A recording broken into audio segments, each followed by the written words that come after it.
Best of India में आपका एक बार फिर स्वागत है। करोड़ों साल पहले गुम हुए एक विशालकाय जीव डायनासोर की तो कल्पना भी रोमांचित करती है, और फिर अगर बात उन्हें करीब से देखने की हो तो रोमांच दुगना हो जाता है। प्राकृतिक बदलावों का शिकार होकर समय की गर्त में खोए डायनासोर अब लौट रहे हैं हमसे दोस्ती करने।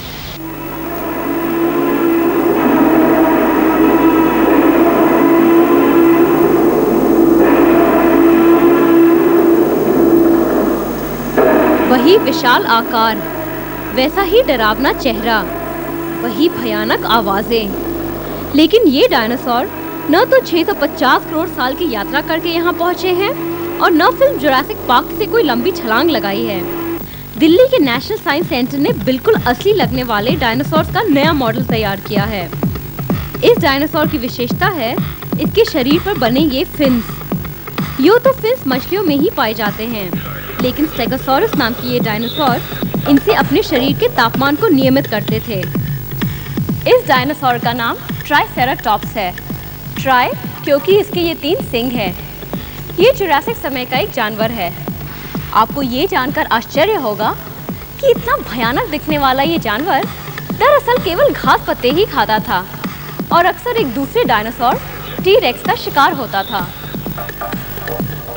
65 मिलियन साल पहले ही ये डायनासोर धरती से गायब हो गए।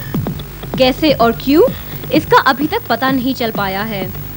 1995 में स्टीवन स्पीलबर्ग की फिल्म जुरासिक पार्क ने विश्व भर में एक डायनोमेनिया सा पैदा कर दिया। इसी के बाद भारत में पहली बार लाइफ लाइक डायनासोर्स बनाए गए, यही नेशनल साइंस सेंटर में। अब वो डायनासोर्स साइंस सिटी कैलकाटा में हैं और दिल्ली में 4 नए मॉडल्स बनाए गए हैं। खास बात ये है कि ये मॉडल्स पूरी तरह से भारत में ही बनाए गए हैं। अमेरिका और जापान के बाद सिर्फ भारत के पास ये टेक्नोलॉजी उपलब्ध है।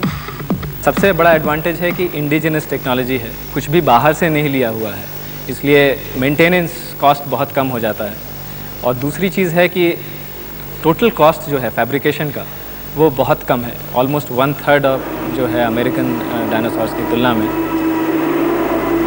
चिड़िया की तरह दिखने वाला ये डायनासोर टेरोनोडॉन के नाम से जाना जाता था। इन तमाम मॉडल्स को बनाने के लिए पहले क्ले पर उनका प्लास्टर मोल्ड किया गया, फिर उन पर रबर की शीट डाली गई। इन लाजवाब जालों के लिए न्यूमेटिक सिलेंडर्स और माइक्रो प्रोसेसर का सहारा लिया गया। उद्देश्य है बच्चों को नॉन फॉर्मल एजुकेशन देना। These museums should not appear as another classroom or another version of the laboratory. So we find that the visitors receive it very well if some gimmick or entertainment or amusement is there. So but we have to educate the people. इस centre में dinosaurs को उनके प्राकृतिक वातावरण में ही रखने का प्रयास किया गया है। इसके अलावा यहाँ इन जानवरों के फॉसिल, अंडे और दांत भी देखने को मिलते हैं। तो इस बार छुट्टियों में बच्चों के संग इन डायनासोर से एक मुलाकात जरूर कराएं। आज के आधुनिक युग में दुनिया की पूरी युद्ध शैली साइंस और टेक्नोलॉजी पर आधारित है, लेकिन एक वक्त था जब युद्ध भी एक कला थी और हिंदुस्तान सिर्फ अपनी नृत्य, संगीत और साहित्य के लिए नहीं बल्कि अपनी युद्ध कलाओं के लिए भी जाना जाता था।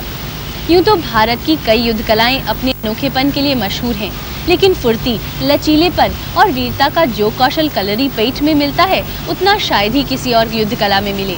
केरल की सालों पुरानी ये युद्ध कला आज भी सीखी और सिखाई जाती है।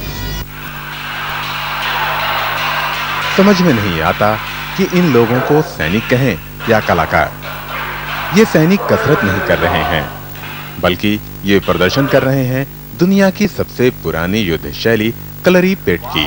और ये लोग हैं कलरी। मलयालम में इस शब्द के मायने हैं जिम और पेट कहते हैं पारंपरिक तरीके से इस युद्ध के शिक्षण को। 12वीं शताब्दी में शुरू हुई इस कला का उद्देश्य कुछ और ही था। उस समय नायर जाति को इस युद्ध शैली में महारत हासिल थी और इसका इस्तेमाल राज्य की रक्षा के लिए होता था। वक्त बदला और बदली इस युद्ध शैली की परिभाषा। धीरे धीरे इस युद्ध शैली ने रूप ले लिया एक कला का। People from every set, every sect, irrespective of caste, creed and religion, practices this system as physical culture and self-defense. Kalari पेट के शिक्षण के लिए कड़ा अभ्यास करना पड़ता है। 4 भागों में विभाजित इस शिक्षण की शुरुआत कठिन कसरतों से होती है।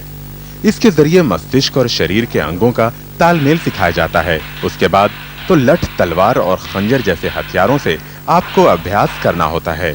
उसके बाद बारी आती है बिना किसी हथियार के एक और ज्यादा विरोधियों से निपटने की। इन लड़ाकों के लिए अपने शरीर को मेंटेन रखने के लिए रोजाना मसाज बहुत जरूरी है और उससे भी ज्यादा कठिन है भोर होते ही खाली पेट पर अभ्यास शुरू करना।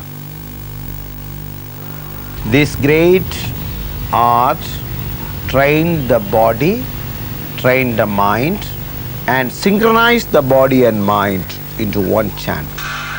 इस अभ्यास के दौरान ये लोग कमर के नीचे सिर्फ एक सूती कपड़ा बांधते हैं। नए जमाने की दौड़ में इस कला को सीखने वालों की संख्या तो घटी है, पर सीखने वालों का हौसला नहीं।